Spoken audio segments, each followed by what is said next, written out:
Welcome friends. तो कैसे रहे अभी तक आपके 2 चैप्टर्स की जर्नी? मज़ा आ रहा होगा आई होप। देखिए, थोड़ा समटाइम्स आपको बोर लगता है सब्जेक्ट में, बट किसी भी सब्जेक्ट में अगर आप एक बार इंटरेस्ट डेवलप कर लें या उसको डीपली जाके स्टडी करना शुरू करें और उसके कॉन्सेप्ट को अगर आप देखना शुरू करें कि उसकी प्रैक्टिकल एप्लीकेबिलिटी क्या है, तो बहुत नेचुरल है कि आपको उस सब्जेक्ट में आपको मज़ा आना शुरू हो जाएगा। चाहे वो आपकी जॉब हो, चाहे वो लाइफ का कोई भी फेज़ हो, आपका इंटरेस्ट डेवलप होना ज़रूरी है। तो अभी तक आपने जो भी कॉन्सेप्ट पढ़े हैं वो सब तब आपको इंटरेस्टिंग लगेंगे अगर आप उसको आप प्रैक्टिकल लाइफ से रिलेट करेंगे। तो जो चीज़ प्रैक्टिकल लाइफ से रिलेट हो सकती है, आप देखेंगे कंपैरेटिवली वो आपको इंटरेस्टिंग लगेगा बनिस्बत उसके कि जिसको आप प्रैक्टिकली रिलेट नहीं कर पा रहे या समटाइम्स आपको बहुत अनरियलिस्टिक लगी चीज़ें। बट इकोनॉमिक्स की बात करें तो काफ़ी प्रैक्टिकल और काफ़ी रियलिस्टिक है। तो आई डोंट थिंक कि आपको इस पर कोई डाउट होना चाहिए as far as your interest is concern. तो अभी तक बड़ी छोटी सी जर्नी रही है हमारी, जिसमें हमने कुछ बेसिक कॉन्सेप्ट पढ़े और उस बेसिक कॉन्सेप्ट के बाद हमने अपना अगला कदम बढ़ाया अपने थर्ड चैप्टर की तरफ। तो मान के चलिए आपके 4 से 5 नंबर तो पक्के हैं अभी पीछे। क्वेश्चंस की जहाँ तक बात है वो मैं एक सेपरेट सोच रहा हूँ कि एक वीडियो बना के जिसमें सिर्फ क्वेश्चन डिस्कस करें, सो दैट आपकी पिछले चैप्टर्स की रिविजन भी हो। काइंड ऑफ रिविजनरी क्लासेस डालूंगा मैं, प्लस जो आगे के चैप्टर जैसे जैसे होते रहेंगे उन चैप्टर्स के बाद फिर हम उनकी भी रिवीजन क्लासेस डालेंगे। तो आज जो टॉपिक हम पढ़ेंगे वो है कंज्यूमर्स इक्विलिब्रियम यूटिलिटी एनालिसिस। तो आपको कंज्यूमर पता होना चाहिए। मैं हमेशा डेफिनेशन से स्टार्ट करता हूँ या हेडिंग से स्टार्ट करता हूँ। तो यहाँ पे आप देखेंगे 3-4 वर्ड्स आ रहे हैं, consumer, equilibrium, utility and then analysis. तो एनालिसिस का तो हम समझ गए कि देखिए हमें एनालिसिस करना है, बट कंज्यूमर क्या होता है, इक्विलिब्रियम क्या होता है, यूटिलिटी क्या होता है। तो बारी बारी हम वन बाय वन इस टर्म को टेकअप करेंगे और अंडरस्टैंड करेंगे एक्चुअल में होता क्या है। देखिए, कंज्यूमर क्या होता है। देखिए, कंज्यूमर आपको याद करें उससे पहले आप एक चीज़ पढ़ लेते हैं यहाँ पे कि consumer is an economic agent. Economic agent इसलिए बोलते हैं क्योंकि आप इकोनॉमिक रिसोर्सेज का इस्तेमाल कर रहे हैं, इकोनॉमिक ट्रांजेक्शन्स का पार्ट है। ऐसे कोई इकोनॉमिक एजेंट कोई वर्ड नहीं है, बट ठीक है, इकोनॉमिक एजेंट मीन्स जब when you are into the economics और उस इकोनॉमी के सिस्टम के तहत जब आप काम करते हैं तो आपको इकोनॉमिक एजेंट भी कह सकते हैं। लेकिन मेन चीज़ है कि वो करता क्या है। कंज्यूमर यूजेज गुड्स, गुड को यूज़ करता है, एंड सर्विसेज, चाहे वो सर्विसेज हो या वो फिजिकल गुड्स हो। किस लिए? For the direct satisfaction of his और हर वांट। तो देखिए, बड़ी इंपॉर्टेंट चीज़ है कि एक तो वो इकोनॉमिक एजेंट है जो कि यूज़ करेगा गुड्स एंड सर्विसेज अपनी डायरेक्ट सेटिस्फैक्शन के लिए। देखिए, डायरेक्ट क्यों बोला गया है, क्योंकि सब कंज्यूमर को ही अल्टीमेट, आप कह सकते हैं कि कंज्यूमर ही वो स्पॉट है जो कि फाइनली उस प्रोडक्ट को कंज्यूम करता है। ऑन द कॉन्ट्ररी, अगर हम किसी इंटरमीडिएट की बात करें जहाँ पर फर्दर वो गुड्स आगे किसी और के पास जाएगा, बट वो अल्टीमेट कंज्यूमर अल्टीमेटली उसको कंज्यूम नहीं करेगा, तो उसको कंज्यूमर हम नहीं कहते। तो क्योंकि डायरेक्ट सेटिस्फैक्शन की बात है, किसी की भी सेटिस्फैक्शन जो कि इनडायरेक्ट रूप से सेटिस्फाई हो रही है उसको हम कंज्यूमर नहीं बोलेंगे। तो डायरेक्ट मीन्स मैंने कंज्यूम किया और मेरी ही सेटिस्फैक्शन हुई, तभी मैं अपने आप को एक कंज्यूमर बोल सकता हूँ। तो आपको ध्यान रखना है, यूज़ कौन कर रहा है? जिसकी डायरेक्ट सेटिस्फैक्शन हो रही है। किस चीज़ का यूज़? गुड्स एंड सर्विसेज का। क्लियर हो गया? It further says that generally a consumer is thought of as an individual. Generally बोला जाता है कि consumer कोई एक individual ही होगा, but in practice consumers consist of institutions, individuals and groups of individuals or households. तो किसी भी कैटेगरी में डाल दें आप इसको, बट आप ये देखेंगे कि वो फर्दर प्रोसेसिंग के लिए नहीं होगा, अपनी सेटिस्फैक्शन के लिए होगा, या फिर उन्हीं तक वो चीज़ कंज्यूम होगी, फर्दर वो आगे उसको सेल आउट नहीं करते। तो आप समझ रहे हैं सेंस कहाँ लेके जा रहा है आपको चैप्टर। आप कहाँ से स्टार्ट हुए थे? प्रोडक्शन से, जिसमें आपने प्रोडक्शन पॉसिबिलिटी कर्व पढ़ा था, आपने देखा रिसोर्सेज के बारे में, इकॉनमी क्या होती है, कैसे काम करती है, क्या मुख्य प्रॉब्लम्स है, सेंट्रल प्रॉब्लम्स क्या है हमारी इकॉनमी की, ब्ला ब्ला ब्ला। आपने टॉपिक्स को समझा। अब आप थोड़ा सा ट्रेंड चेंज कर रहे हैं कंज्यूमर के बारे में, क्योंकि आपने थोड़ा सा प्रोडक्शन साइड पढ़ लिया, हल्का सा टच ले लिया, इकॉनमी का टच ले लिया। अब आप कंज्यूमर को समझने की बारी है। तो सबसे पहले पता होना चाहिए कि कंज्यूमर होता कौन है। कंज्यूमर वो होता है जो कंज्यूम करता है फॉर हिज और हर डायरेक्ट सेटिस्फैक्शन। जनरली माना जाता है कि वो इंडिविजुअल होगा, बट वो इंस्टीट्यूशंस भी हो सकता है, इंडिविजुअल भी हो सकता है, या ग्रुप ऑफ इंडिविजुअल्स भी हो सकता है, कोई हाउस होल्ड भी हो सकता है। आप हम लोग जो अपने घरों में चीज़ें यूज़ करते हैं, हम एक कंज्यूमर हैं। क्यों? क्योंकि हम डायरेक्ट सेटिस्फैक्शन के लिए उसको परचेज करते हैं। Consumer behaviour refers to the way in which consumer spends income. अगर बात हो कंज्यूमर का बिहेवियर, कंज्यूमर बिहेवियर क्या होता है? अगर हम अपने बिहेवियर की बात करें तो हम कैसे रिएक्ट करते हैं, वो हमारा बिहेवियर है। किस सिचुएशन में हम कैसे रिएक्ट करते हैं। ठीक इसी तरह से जब हम कंज्यूमर बिहेवियर की बात करें, कंज्यूमर वो जो खर्चा करता है, किसी चीज़ को परचेज करता है अपनी डायरेक्ट सेटिस्फेक्शन के लिए। तो अगर हम कंज्यूमर के आप समझे कंज्यूमर के इन्वायरमेंट में बैठ के अगर उसके बिहेवियर की बात करें, तो यानी कि कंज्यूमर कैसे रिएक्ट करेगा, क्योंकि हम कंज्यूमर की बात कर रहे हैं। हम बोले बच्चा कैसे रिएक्ट करेगा, तो बच्चा अपने इन्वायरमेंट के हिसाब से रिएक्ट करेगा। ठीक इसी तरीके से कंज्यूमर कैसे रिएक्ट करेगा। तो आपको सबसे पहले कंज्यूमर की जोन में आना पड़ेगा, फिर आपको ये देखना पड़ेगा कि कंज्यूमर रिएक्ट कैसे करेगा। तो कंज्यूमर बिहेवियर मतलब वो तरीका, या वो आप कह सकते हैं कि वो उसका रिएक्ट करने का तरीका कि वो अपनी इनकम को कैसे खर्च करता है, वो जो पैटर्न होगा will refer to consumer behaviour. आप समझ गए? किस हिसाब से कंज्यूमर अपनी इनकम स्पेंड करेगा, वो उसका बिहेवियर कहलाएगा। क्योंकि बात ही कंज्यूमर की करें, और कंज्यूमर करता क्या है, स्पेंड करता है। तो जब हम उसके बिहेवियर की बात करेंगे कंज्यूमर की, तो हम देखेंगे वो किस तरह से स्पेंड करता है। Clear? The consumer derives utility from his expenditure. देखिए अभी क्या है ना, ये एक अंडरस्टैंडिंग देने के लिए मैं इसे प्यारा पढ़ता हूँ, क्योंकि डायरेक्टली डेफिनेशन ये होता है, यूटिलिटी होती है, उससे एक सेंस नहीं बनती और एक उससे एक एनवायरनमेंट नहीं बनता। तो यूटिलिटी थोड़ा ग्राउंड देंगे, आपको भी थोड़ा सेंस बनना शुरू होगा, then only I feel that any teacher should start this subject with. पहले आपको एक बैकग्राउंड, थोड़ा सा रीडिंग, सिंपल रीडिंग, देन थोड़ा सा अपने थॉट्स, थोड़ा आपके विचार भी आने देने चाहिए। बट बिकॉज ऑफ टेक्नोलॉजी आपके विचार मुझ तक अभी नहीं आ पा रहे हैं। बट एनीवेज, कंज्यूमर क्या डिराइव करता है, हमने अभी पढ़ा है कि for the direct satisfaction of his. तो वो जो सेटिस्फैक्शन उसको मिलती है उस प्रोडक्ट को कंज्यूम करने के बाद, उसको हम बोलते हैं यूटिलिटी। उसको हम क्या बोलते हैं? यूटिलिटी। तो consumer derives utility from his expenditure.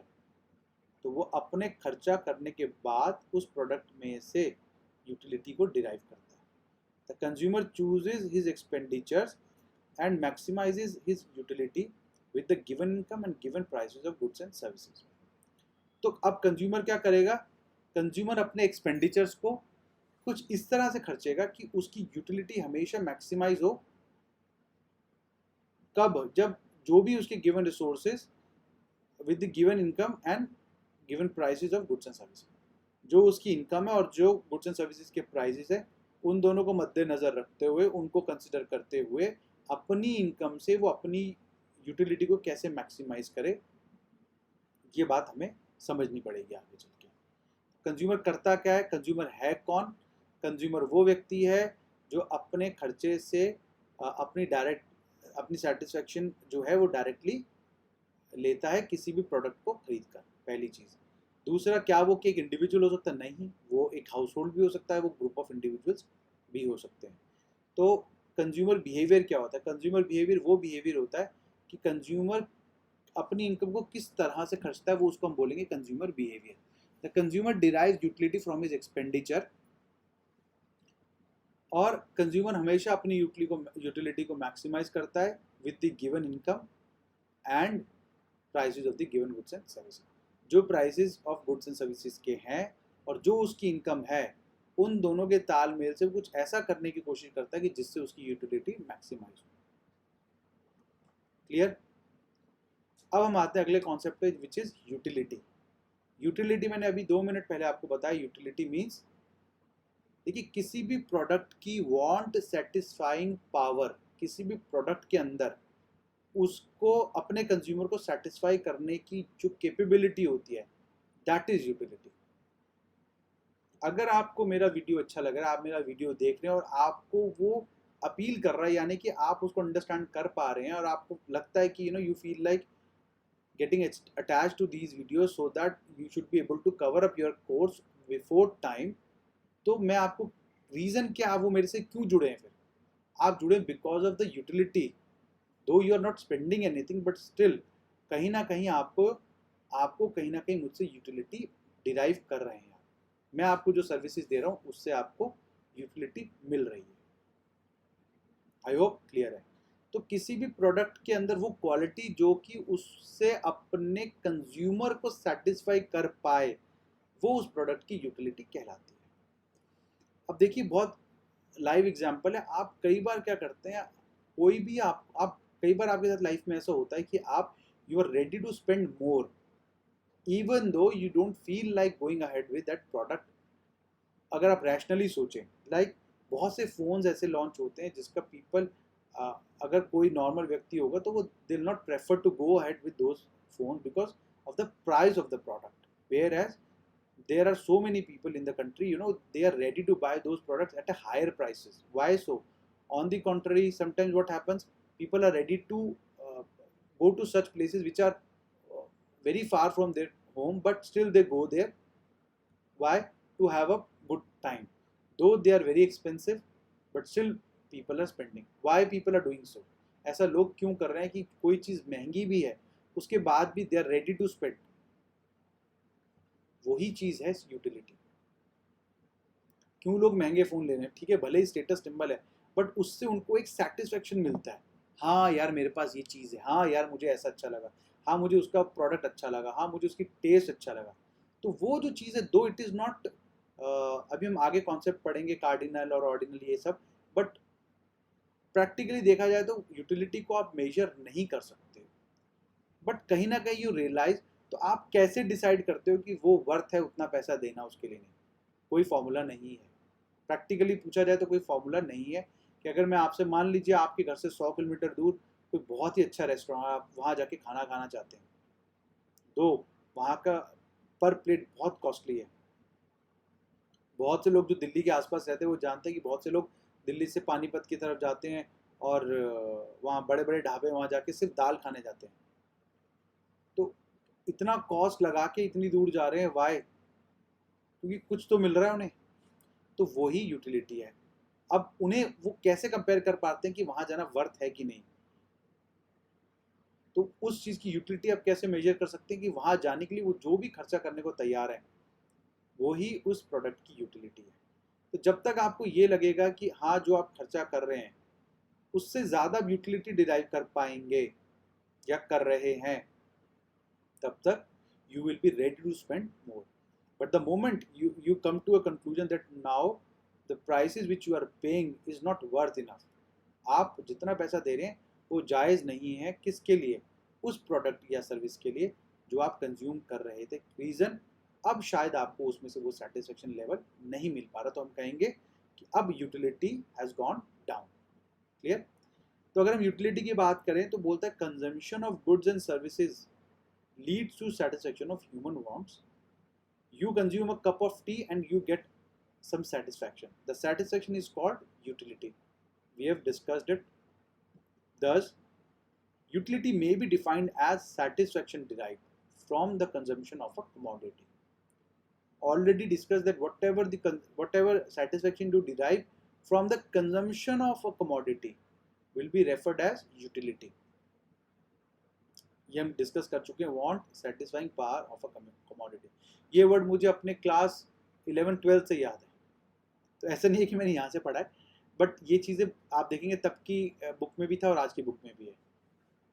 Anyways, utility refers to the satisfaction derived from the consumption of a commodity, या फिर आप कहें utility refer to the want satisfying power of a commodity. I hope कुछ यहाँ तक tough नहीं है।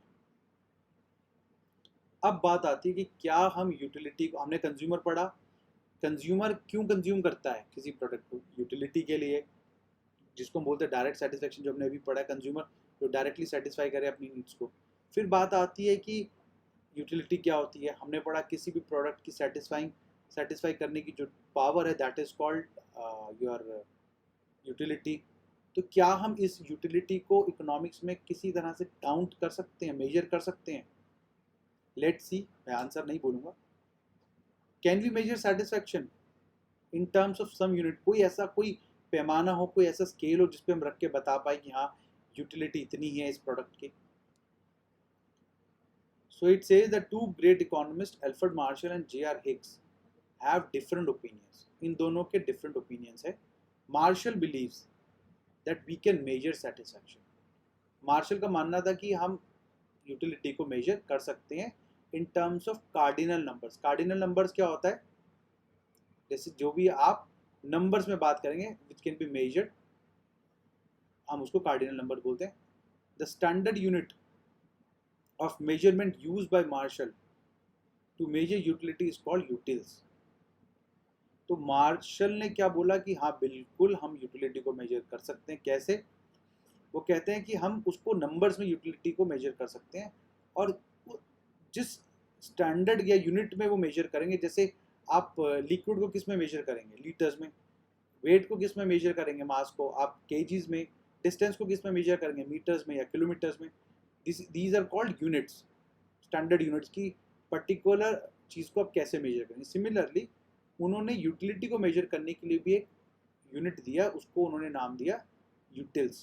तो जो भी हम यूटिलिटी मेजर करेंगे कार्डिनल नंबर्स में, उसको हम बोलेंगे utils. Thus, when you consume a cup of tea, you can express your satisfaction as equal to 2 utils और 3 utils। तो इसलिए जब भी आप मान लीजिए चाय का कप पीते हैं, तो आप ये मेजर कर पाएंगे कि इससे आपको यूटिलिटी 2 यूटिल्स मिली है या 3 यूटिल्स मिली है। This is called cardinal measurement of utility. Clear? अभी तक सिर्फ हमने पढ़ा है। फर्दर हिक्स क्या बोलते हैं? जे.आर. हिक्स बोलते हैं कि ऑन द अदर हैंड वो बिलीव करते थे कि that satisfaction can only be ranked as high और लो। वो कहते थे कि आप किसी भी चीज़ की यूटिलिटी को मेजर नहीं कर सकते हो इन नंबर्स, हाँ आप उसकी रैंकिंग ज़रूर कर सकते हो। तो थोड़ी प्रैक्टिकल भी लगती है, क्योंकि देखिए आप अगर दो जगह में कंपेयर करेंगे तो you'll always find that you're in a position to rank, like आप प्लेस 1 में ज़्यादा बेटर फील करते हैं या यूटिलिटी फाइंड करते हैं, या फिर प्लेस 2 में। ऑब्वियसली हम अपनी प्रेजेंट जॉब को, अपनी प्रीवियस जॉब को, अपने प्रेजेंट घर को, अपने प्रीवियस घर को, अपने प्रेजेंट सैलरी को प्रीवियस सैलरी से, बहुत सारी चीज़ों को हम मेजर कर सकते हैं। इसी तरह से हम यूटिलिटी को भी, इस गुड्स यहाँ पे ये चीज़ खाने में ज़्यादा मज़ा आया, या इस चीज़ या इस सर्विस को यहाँ। मान लीजिए 2 टीचर हैं, आपको 2 टीचर से पढ़ के आप कहीं ना कहीं तो अपना मन बनाएंगे। वो क्यों बनाया आपने? क्योंकि आप एक दूसरे से कंपैरेटिवली रैंक कर पा रहे हैं। दोनों ही बेटर हैं, बट आपके हिसाब से जहाँ से आपको यूटिलिटी मिलेगी आप अकॉर्डिंगली डिसीजन लेंगे। तो इसलिए जे.आर. हिक्स बोलते हैं कि यस आप उनको रैंकिंग दे सकते हो। किस रैंकिंग क्या रहेगी? हाई और low. It can not be expressed in terms of unit, इसलिए आप उसको मेजर नहीं कर सकते। Thus, what you can say is that a cup of tea gives you a greater satisfaction than a cup of coffee. तो sometimes आपका कभी coffee पीने का मन करता है, कभी चाय पीने का। तो हो सकता है कि कभी आपको कॉफ़ी अच्छी लगे तो आप कॉफ़ी को रैंक 1 देंगे, कभी आपको चाय अच्छी लगी तो चाय को रैंक 1 देंगे। You cannot say that a cup of tea gives you 3 units of utility and a cup of coffee gives you 2 unit of utility। देखिए बहुत प्रैक्टिकल भी है, क्योंकि देखिए आप देखेंगे अगर मान लीजिए आज आपको चाय पीने का मन कर रहा है, तो ज़रूरी नहीं है कि आप हमेशा चाय पीएंगे। समटाइम्स आपने देखा होगा कि आपको कॉफ़ी पीने का भी मन कर रहा है। अगर जिस टाइम आपको चाय अच्छी लग रही थी इस समय, और आप यूटिलिटी मेजर कर सकते थे, तो आपको 3 यूटिलिटी मान लेते, 3 यूटिल्स मान लेते, और उसमें कॉफ़ी के 2 यूटिल्स थे, तो फिर आपके वो नंबर्स हमेशा रहने चाहिए ना। बट वो क्यों नहीं वेरी, हमेशा सेम क्यों नहीं रहे? फिर आपका बाद में कभी कॉफ़ी पीने का मन क्यों करा? तो अगर इस हिसाब से चलें तो जे.आर. हिक्स की थ्योरी ज़्यादा सूटेबल होती है कि आप कंपेयर कर सकते हो, नॉट आप उनको नंबर्स नहीं दे सकते। सो यही जो नंबर गेम है, दिस इज सॉरी, जो जे.आर. हिक्स की थ्योरी है, this is called ordinal measurement of utility. तो cardinal and ordinal. Cardinal means when you are able to give units या numbers to your utility, and then in that case utility is counted in utils. किन्होंने ये theory दी थी? Martial ने। Parallelly J.R. Hicks ने बोला नहीं, you can not measure utility in numbers, rather you can rank as high और low. और अब आप कभी भी उसको मेजर तो कर नहीं सकते, तो इसलिए आप उसको क्या बोलोगे? नॉट कार्डिनल, आप इसको बोलोगे ऑर्डिनल। तो cardinal and ordinal, cardinal approach दी है अल्फ्रेड मार्शल ने और ऑर्डिनल अप्रोच दी है J.R. हिक्स ने। आई होप यहाँ तक क्लियर है। देखिए फोकस जोन क्या बोलता है कि cardinal measurement of utility means the utility, utility again means satisfaction, can be measured in terms of cardinal numbers और units like 1, 2 and 3। Similarly ordinal में क्या करते हैं आप? यूटिलिटी को रैंक कर सकते हो हाई और लो के हिसाब से। It can not be express in terms of units like 1, 2 and 3। तो आप समझ रहे, चैप्टर हमें अंडरस्टैंडिंग दे रहा है, तो हम किस तरफ जा रहे हैं? Consumer, equilibrium, utility etcetera. देखिए अब टाइटल पे आ जाए थोड़ा सा, क्या हमको टाइटल में अभी तक कुछ समझ पाए? कंज्यूमर समझ गए हम जी, समझ गए। इक्विलिब्रियम, इक्विलिब्रियम समझ नहीं आया अभी। यूटिलिटी, बिल्कुल यूटिलिटी हम समझ चुके हैं। एनालिसिस करेंगे बाद में, जब कंज्यूमर इक्विलिब्रियम स्टडी करेंगे तब उसमें यूटिलिटी एनालिसिस करेंगे। कुछ कुछ सेंस बन रहा है, राइट? कंज्यूमर इक्विलिब्रियम कब होगा, किसे कंज्यूमर इक्विलिब्रियम बोलते हैं, थोड़ा सा सब्र रखिए। देखिए अब आप देखें बच्चों कि concepts of total utility and marginal utility. Again अभी मैंने आपसे लास्ट क्लास में क्या डिस्कस किया है? मार्जिनल। मार्जिनल क्या डिस्कस किया है मैंने आपसे? मैंने आपसे किया marginal opportunity cost, marginal opportunity cost. तो मार्जिनल अपॉर्चुनिटी कॉस्ट आपने क्या पढ़ा था? इन एडिशनल या एडिशनल। तो देखिए अब यहाँ पे मार्जिनल यूटिलिटी आ गई। तो आप सेंस बना पा रहे हैं कि ये किस बारे में बात करेगा? बिल्कुल सेंस बन रही है जी। सेंस ये बन रही है कि हर एडिशनल यूनिट की, क्योंकि हम किस अप्रोच से चल रहे हैं? कंज्यूमर के अप्रोच से। कंज्यूमर क्या करता है? कंज्यूम करता है। किस लिए? डायरेक्ट सेटिस्फाई करना। किसको? अपनी यूटिलिटी को या अपनी वांट को। तो क्या होगा? ठीक इसी तरह से concept of total utility and marginal utility भी बात करेगा कंज्यूमर के एंड से और कंजम्पशन के एंड से। तो देखिए टोटल यूटिलिटी क्या होगा? टोटल यूटिलिटी मतलब, टोटल मतलब क्या होता है? ग्रॉस, सम, सारा, एग्रीगेट। तो टोटल यूटिलिटी मतलब जब आप सारी यूटिलिटी को ऐड करते हो। तो total utility means it is the sum total of utility derived from the consumption of all the units of a commodity। जब आप किसी भी कमोडिटी के सारे यूनिट जब कंज्यूम करते हो तो हर यूनिट से जितनी जितनी आपको यूटिलिटी मिली है या सेटिस्फेक्शन मिली है, जब आप उसको टोटल कर देते हो, that becomes your total utility. कुछ सिंपल, कुछ टफ नहीं है, बहुत सिंपल है अगर आपको टोटल का मीनिंग पता है तो।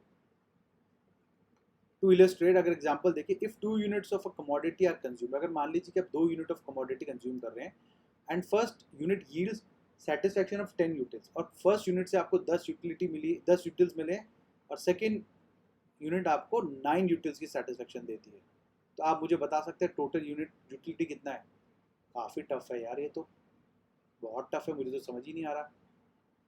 बहुत टफ कॉन्सेप्ट है। क्या ऐसा लग रहा है आपको? बिल्कुल भी नहीं है। फर्स्ट यूनिट की यूटिलिटी प्लस सेकेंड यूनिट की यूटिलिटी, पहले आपने देखना है कितने यूनिट कंज्यूम करे और उनसे रिस्पेक्टिव यूनिट से कितनी कितनी यूटिलिटी आपको मिली है, आप उसको एक सेपरेट कॉलम में रख के ऐड कर देंगे, आप देखेंगे आपकी टोटल यूटिलिटी निकल जाएगी। इस केस में टोटल यूटिलिटी फर्स्ट से मिली थी आपको 10, दूसरे से मिली थी 9, तो total utility will become 90 utils. 19 utils क्या होगी आपकी टोटल यूटिलिटी। अच्छा दोस्तों एक बात बताओ, अगर मैं आपसे पूछूं कि मार्जिनल यूटिलिटी क्या होती है, यहाँ पे आप बता सकते हो, रफ आइडिया दे सकते हो? कॉन्सेप्ट आप सबको पता ही है, ठीक है, चलिए मैं चलता हूँ आगे। It refers to additional utility, additional, extra, on account of consumption of an additional unit. Additional utility, additional unit, additional utility in respect of additional unit. अब एडिशनल यूनिट की आप क्या करोगे? प्रोडक्शन, कंजम्पशन, क्या करोगे? या सेल। ऑब्वियसली हम consumption की बात करें, यहाँ कंज्यूमर इक्विलिब्रियम पढ़ रहे हैं तो हम यहाँ कंजम्पशन की बात पढ़ रहे हैं, तो हम क्या पढ़ेंगे?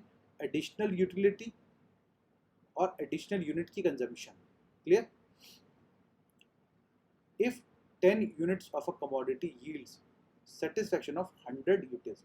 मान लेते हैं कि 10 यूनिट में से आपको 100 यूटिल्स की सेटिस्फेक्शन मिलती है, क्लियर।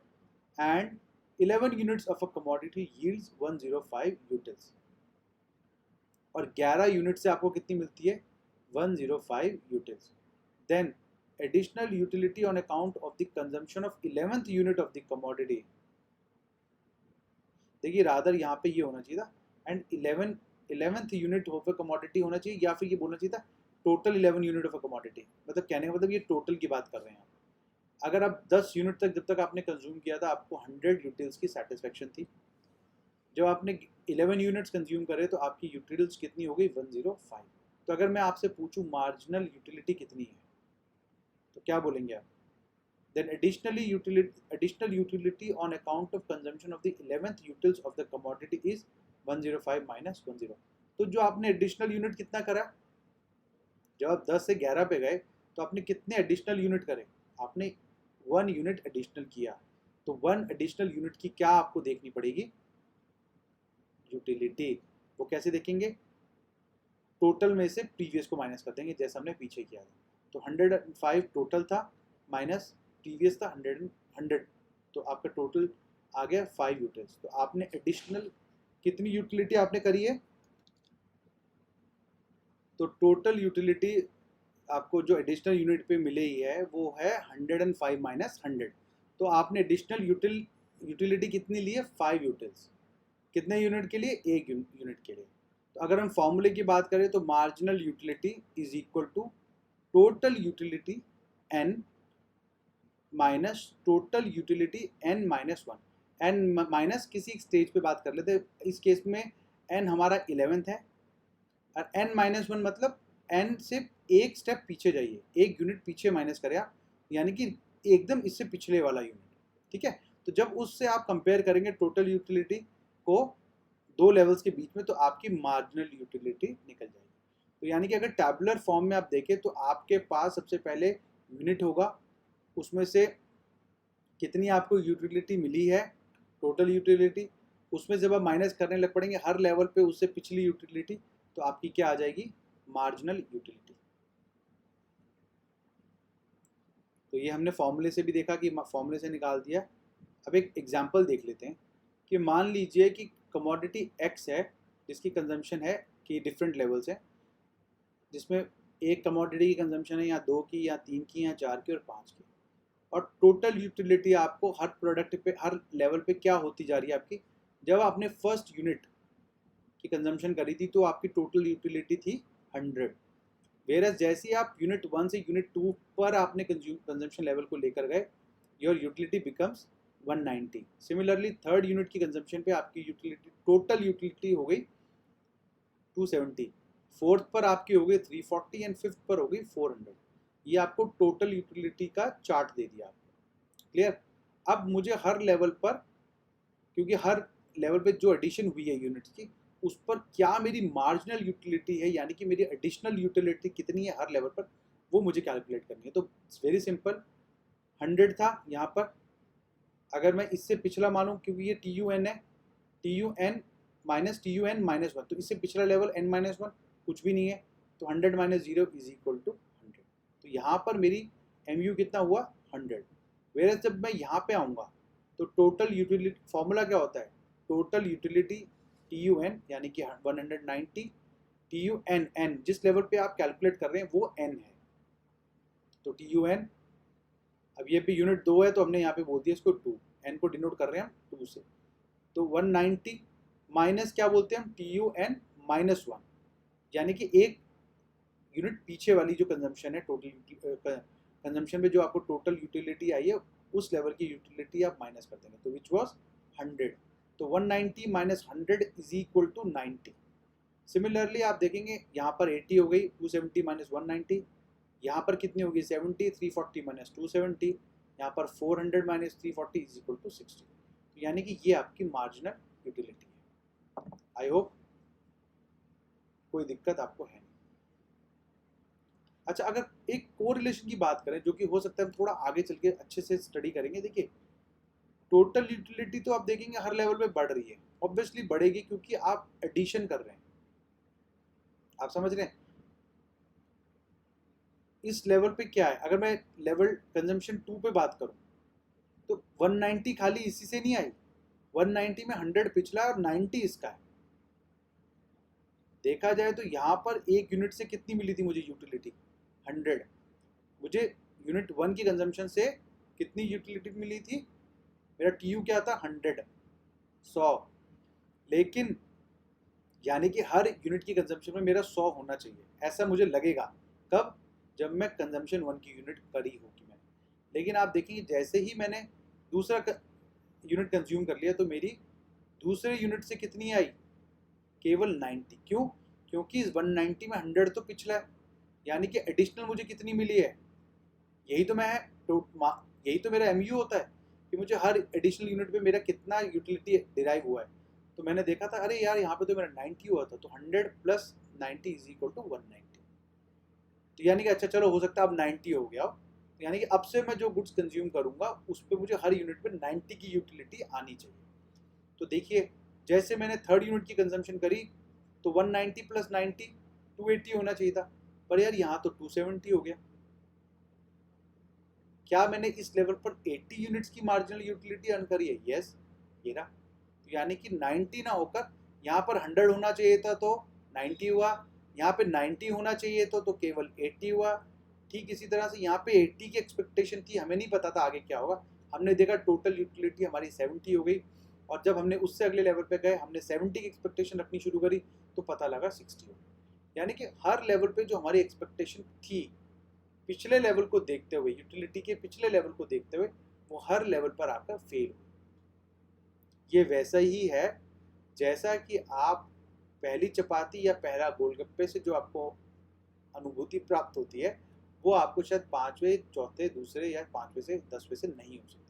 यानी कि जैसे ही आप कंजम्पशन का लेवल बढ़ाते जाएंगे आप देखेंगे कहीं ना कहीं उस चीज़ से आपका मोह भंग होगा। तो जो मोह भंग होने की तरफ बढ़ रहे हैं that is called diminishing marginal utility. उसको हम बोलते हैं डिमिनिशिंग मार्जिनल यूटिलिटी। ये हम आगे पढ़ेंगे, बट डिमिनिशिंग मार्जिनल यूटिलिटी क्या बोलता है कि हर सक्सेसिव यूनिट की कंजम्पशन के बाद आपका टोटल यूटिलिटी में फॉल आता है।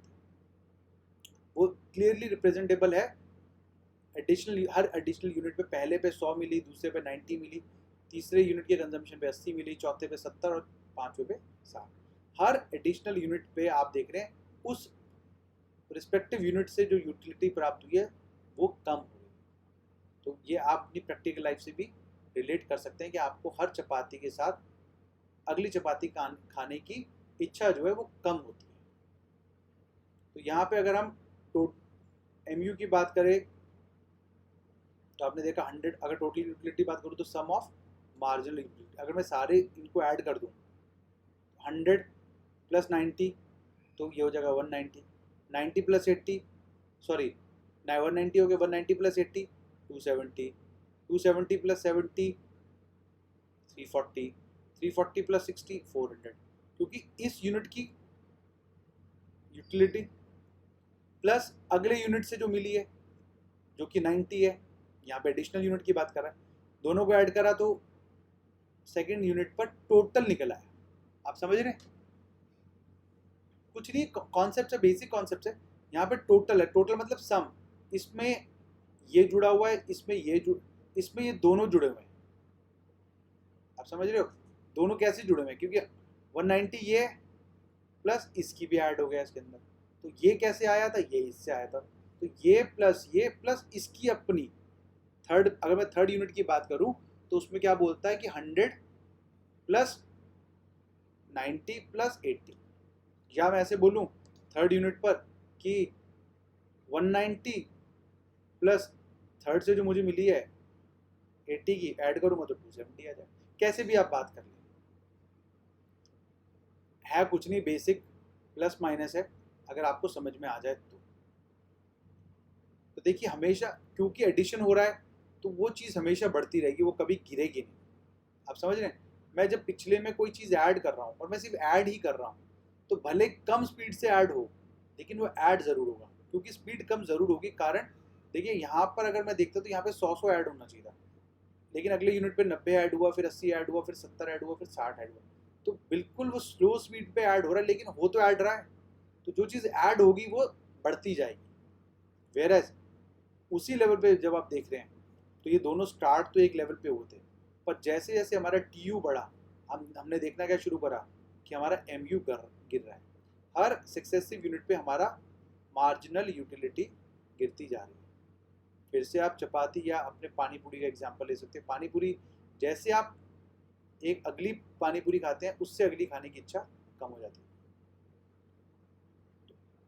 आई थिंक यहाँ तक समझने में कोई दिक्कत नहीं है।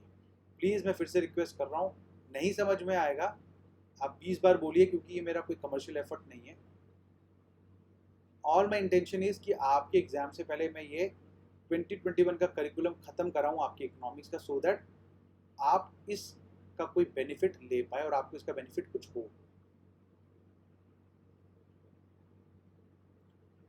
तो आज हम क्लास को यहीं रोकते हैं और कोशिश करते हैं कि नेक्स्ट क्लास में हम अपने नेक्स्ट चैप्टर्स टेकअप करेंगे। तब तक के लिए कीप रिवाइजिंग और कीप स्माइलिंग। Thank you.